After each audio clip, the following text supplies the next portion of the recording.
At the suggestion of my therapist, I've decided to write out and share what has transpired in my life over the last year. To get this to make any coherent sense took lots of edits and couple of rewrites. I used to be a fairly talented writer, but I fell out of practice years ago. This forum was recommended to me by a friend as a method of confession, penance, and a warning to share with others. I did something truly horrible for which the consequences were beyond even the worst thing I could have ever imagined.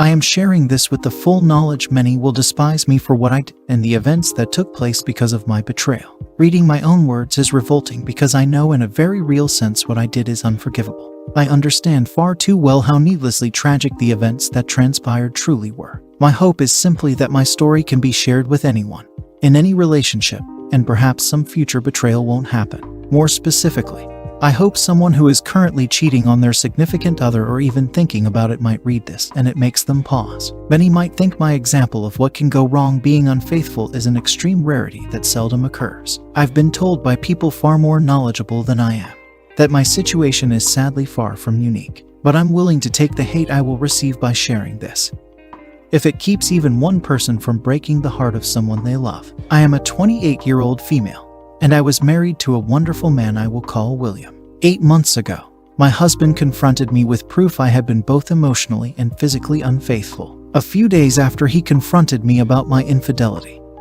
my husband committed suicide. I realized just typing those words out has caused people I don't even know, to hate me. I couldn't believe I had the capability to do something that evil to harm someone I'd loved since we were children. But I did it. If you'd asked either me or William if either of us would ever be unfaithful, we both would have laughed. But to my own shock and surprise, I allowed myself to lose focus and strayed. I knew it would destroy him if he ever found out. But I took the heart of the man I loved and crushed it so cruelly he couldn't endure the pain of this life anymore. Those of you thinking right now that I don't deserve to be breathing, I agree with you. I agree with you so much I've attempted on 2 occasions to make that a reality. I'm assured there is a reason I'm still here. For the moment, I've convinced myself that the longer I live, the more I suffer. And I don't deserve the mercy of a suicide if we're being honest. William and I grew up together. I can remember my very early youth, and at no time in my memory did I not know William. We were in the same Sunday school classes, public school classes, and our families had been friends long before he and I ever came along. He could always make me laugh. Kids can be mean, but William never was. I realized I thought he was cute in 6th grade. It wasn't an official crush until high school. William and I had been our one and only loves from early high school all the way through college together. We were best friends and cherished each other so much. After graduation, we took a year to get good stable jobs near our families and decided to get married. We took vacations together. We made love at any moment we got the chance. We were ravenous for each other. The only time sex was of the table was during that time of the month. But we'd make love for hours. Beautiful moments of passion. And I threw it all away for something tawdry, cheap, and worthless. We were planning to have children. We knew their names. We were both virgins. He was my first everything and I was his first everything. Part of me wishes I could say I had a drunken one-night stand. Tried to keep that from my husband, but he found out. No, I got emotionally and physically involved with a man who was inferior to my husband in every way, shape, and form. I didn't even consider the possibility that a friendship with another man could lead to an attachment forming. My husband and I had a strong marriage. As foolish as that sounds to say now, we really did. My husband was the epitome of strength.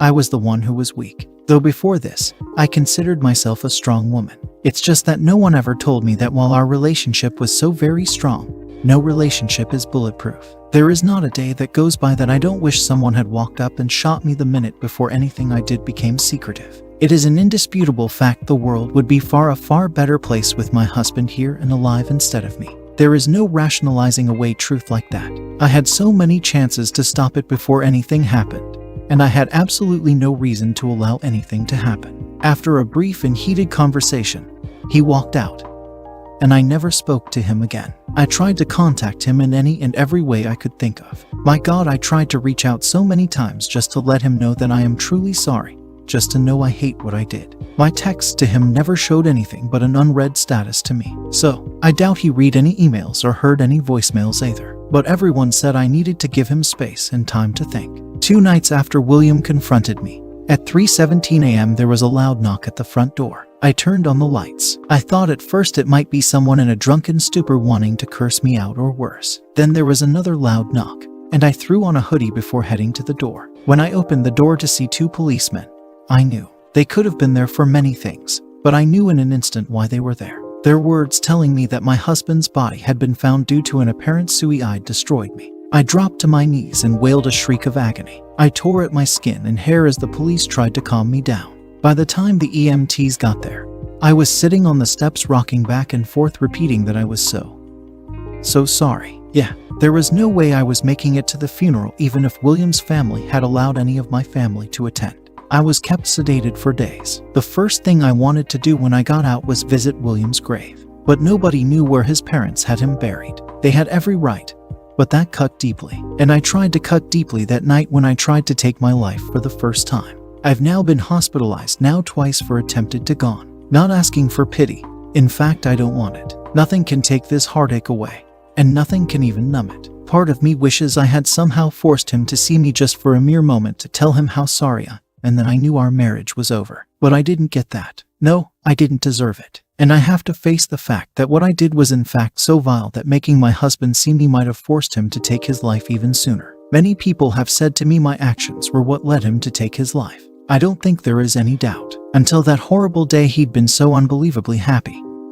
We both had been. He left no suicide note to verify I was his cause of death. But we had been so happy.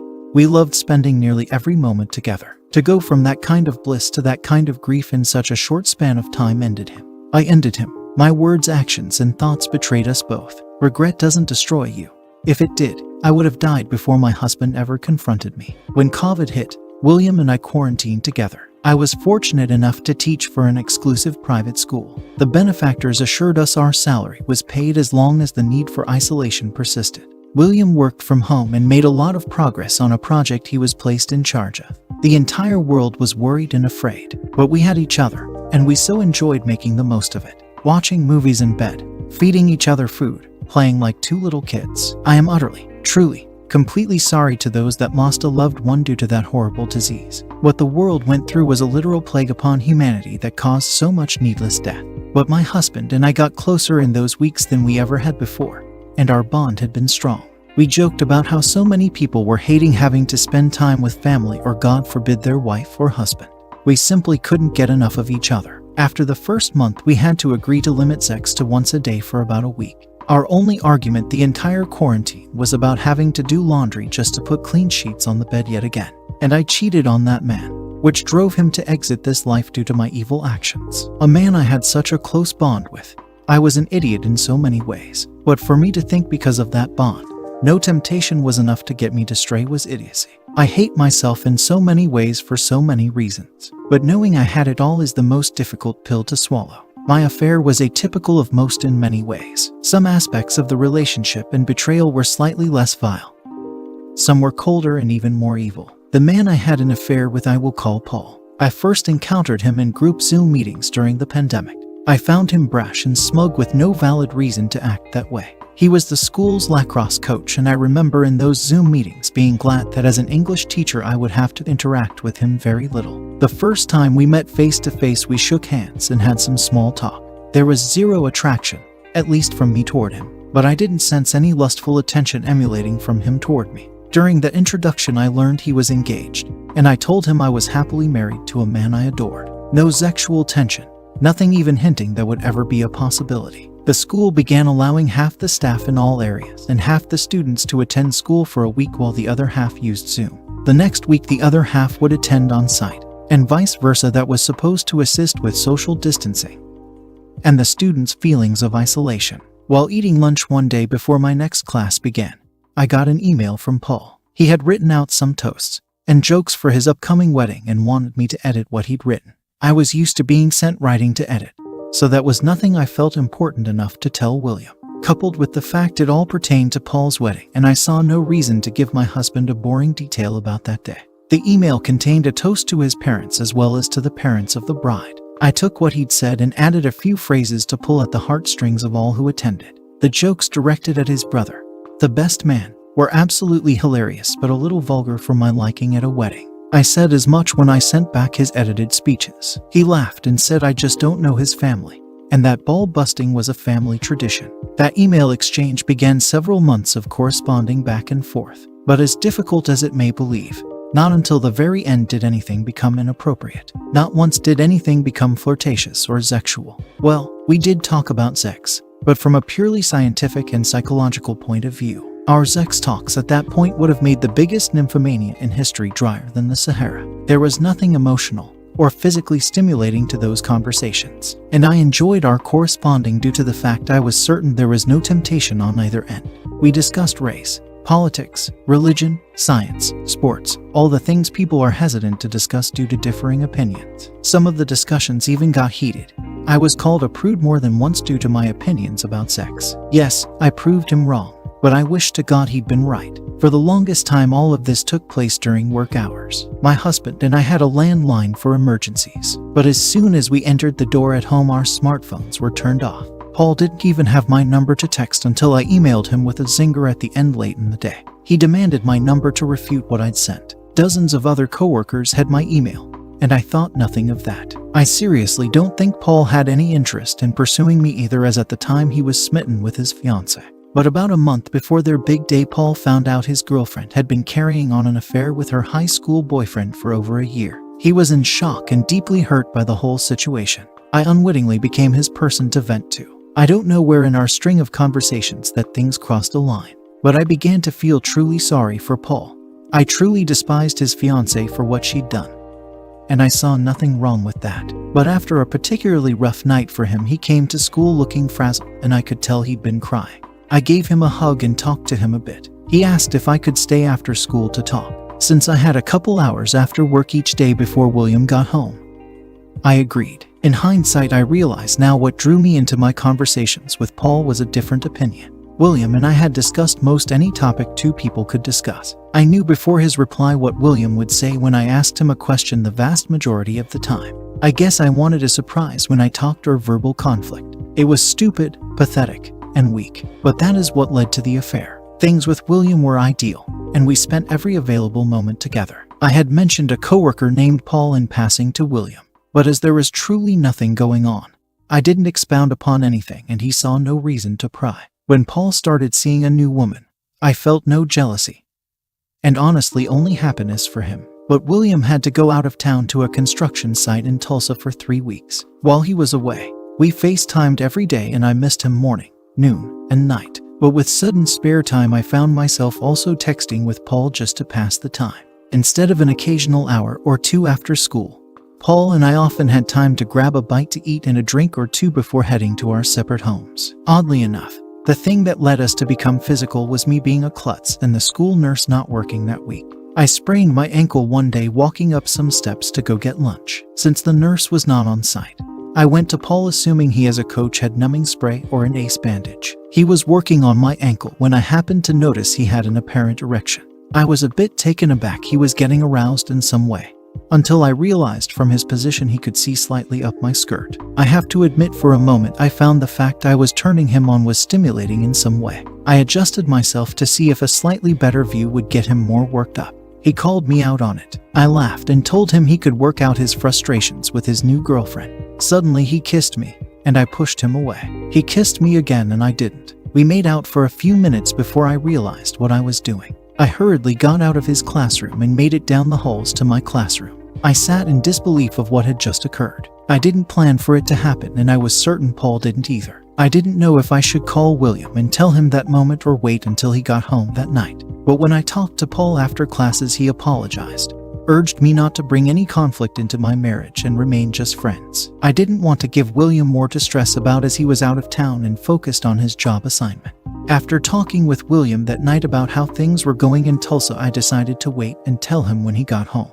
His company was having some issues with the client having the manpower to keep the project running smoothly. There were things William could not get done due to the delays, which meant he had to spend 2 extra weeks in Tulsa. Paul was there for me to discuss what had happened between us. I couldn't tell any of my women friends. I couldn't rely on any family members, as they all rightfully loved William to pieces. I guess random strangers on a site like this would have been the best option had I known about it. but the person I was venting to was the very last person I should have been discussing it with. One Friday after work, Paul and I went to a new restaurant near the school for dinner. We sat at the bar and had a few drinks as I explained how unsettled I felt knowing I had to tell my husband what had happened.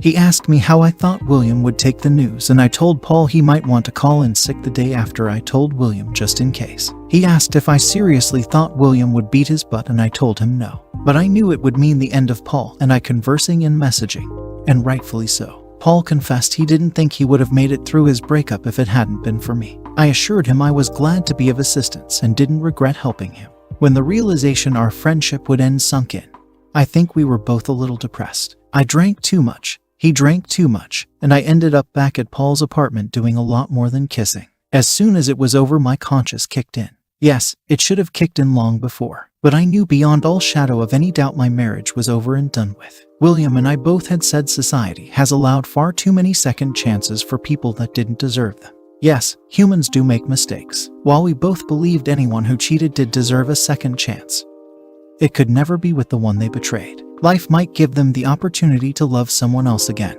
but any opportunities with the cheated spouse was totally undeserved and detrimental to both parties. Things got very complicated when William arrived home from Tulsa. I happened to be having my period, so I knew there would be no intimacy between us, thankfully. Not in a million years would I have subjected my husband to any diseases. Regardless of how much I wanted to make love to William one last time, I couldn't allow that to happen. I wrote out a long letter to William confessing what I'd done and planned to give it to him after a face-to-face confession. To this day, I don't know what happened for William to discover what was going on. For all I know, he had been monitoring my online conversation with Paul from day one. I never got to ask him how he discovered my betrayal, and the realization he'd learned what I'd done before I had the chance to tell him caused me to fall to my knees and swear I planned to tell him. William didn't believe that, and I wouldn't have either. He had a stack of the texts between Paul and I printed out, though I didn't deny any of what he accused me of. That honesty came far too late. He packed a few things in a suitcase and left me on a Monday evening. Wednesday night, he drove to a shopping center, parked his car, and took his own life. To know I had destroyed our relationship was torture to my soul like I'd never known. To know I'd even robbed him of a chance to find someone else to be happy with ruined me. The realization I didn't just end my relationship with William, but every relationship he'd had or would have caused more guilt than I could ever express. I could go into all the things that have happened since William passed away, but a lot of it would be details far too many wouldn't truly care about. Suffice it to say, his family hates me and my family. My family was disgusted by my actions and continues to be to this day. Their love for me didn't die, but their disappointment and shame toward me will never end, and that's how it should be. No, the results were not anything I intended. But when choices are made that cause pain and suffering, we are still guilty for causing that grief. I see a therapist twice a week to try and work through things. I was introduced to someone through my therapist that is genuinely helping me sort through my feelings. Years ago, she intentionally set a small fire to set off alarms to scare her ex-boyfriend and the girl he'd just started seeing. The fire spread quickly, and what had been intended as a joke caused multiple people to lose their lives. She and I have discussed so many things about her story and mine. Things can never be the way they once were, nor should they be. But if I am to keep living, I need a plan to make what is left of my life as meaningful as possible. So that is basically my story. Anyone who wants to post messages of hate for me and tell me what a wretched person I am, go right ahead. I won't be replying to it. But if it helps you get rid of any rage you have, make me your verbal punching bag. Those with specific questions I will answer as best I can, no matter how much some things may hurt to discuss or admit. For those that read this who have been cheated on, yes, many of you may have been intentionally betrayed, but those who had a significant other who was just as perplexed why they cheated as you were, listen to my story. It doesn't make one damn thing I did right, just the opposite. But if it helps you to understand that you did little to nothing to cause the infidelity, so be it. Those unrepentant cheaters, I hope you do read my cautionary tale and know that you have the ability to destroy. You won't just be destroying someone else. You will be destroying your relationship with many people and a huge part of yourself. I realize I have no room to preach to or judge anyone except myself. I just don't want anyone to find their William and lose them. I don't want anyone to sink to the depths I did or cause the pain and sorrow I did. And most of all, I want all the people who have great relationships to cherish it and never take it for granted. As humans, we are not immune to being able to be swayed under the wrong conditions and series of events. When we love someone, We carry part of their soul around with us. Just one betrayal makes it impossible for that person to hold that piece of you again. I had my husband's heart in my hands, and I now deserve the fact I will never again hold his heart. Nor will he ever again hold me. This life has far too much pain without harming the very ones we love. And love is far too precious to risk on anything. Final update. First, someone shared a link to a post asking if William posted it. William didn't have read it that I know of, and considering he's been dead a year, I doubt it was him. That was a sad story as well. I truly hope the opus did not take his own life. For those trying to psychoanalyze me to make some sense out of the things I've done, I appreciate the effort, even if it was for your own self-interests. None of the many professionals I have seen so far have a good theory as to why I let things happen. I feel like there should be some valid reason why I did what I did too. I just can't come up with one. And it wouldn't be a valid reason to do what I did if I found one. For those that swear this is fake, I can't fathom a reason anyone would post this for a reason other than to warn and perhaps help. It certainly wasn't a karma grab. I've barely responded, so it wasn't for attention. And it certainly wasn't to lift my spirits, because I've rightfully been slammed for my betrayal. Admitting to something horrible is not easy. Imagining it never happened doesn't help me. But you all do you. I do not keep in contact with Paul, and have not heard from him since before William passed away. The only things I know about him are secondhand from people I worked with. I have no interest in being with Paul or having him in my life in any way. So those thinking I planned my vile actions to ride off into the sunset with a first-year lacrosse coach, no. Bless you all. I won't be commenting anymore, but I'll leave the post up as resource in case someone needs it in the future. Bless you all. May you have stellar lives full of happiness, but most of all, peace.